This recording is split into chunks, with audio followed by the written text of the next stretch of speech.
মাধবপুর একটি গ্রাম। সেই গ্রামে একটি ডাইনি বসবাস করত। সে অনেক ভয়ঙ্কর ছিল। সে রাস্তায় কোনো একা মানুষ পেলে মেরে ফেলতো, তাই সকলে তাকে অনেক ভয় পেত।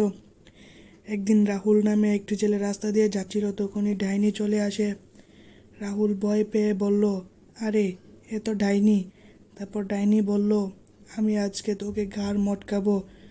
এ বলে সে তাকে মেরে ফেলে এবং সেখান থেকে চলে যায়। বিজয় নামে এক গ্রামবাসী সকলকে বলে, তোমরা শুনেছ রাহুলকে খুঁজে পাওয়া যাচ্ছে না, মনে হয় ডাইনি ধরে নিয়ে গেছে। তারপর গ্রামের সকলে আরও ভয় পেয়ে যায় এবং গ্রামের মাতবরের কাছে যায় সকলে মিলে।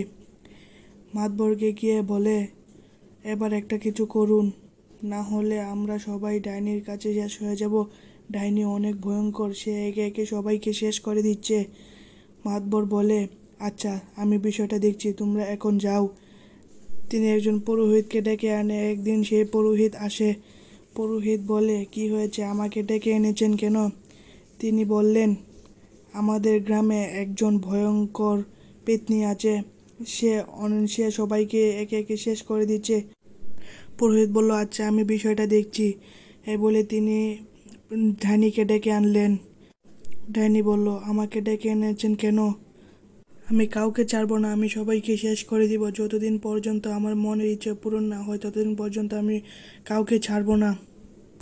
পুরোহিত বলল, তোমার মনের ইচ্ছা কি, তুমি আমাকে বলো, আমি সেটা পূরণ করব। ডাইনি বলল, আমার স্বামী আমাকে অনেক অত্যাচার করে মেরেছে, এই সমাজের কেউ আমাকে রক্ষা করেনি। এই সমাজে যতদিন পর্যন্ত নারীদের উপর অত্যাচার চলবে ততদিন পর্যন্তই আমি থাকবো। পুরোহিত বলল, আচ্ছা তোমার মনের ইচ্ছা পূরণ করা হবে। তারপর ডাইনি চলে গেল এবং গ্রামবাসী সবাই খুশি হয়ে নাচানাচি শুরু করলো।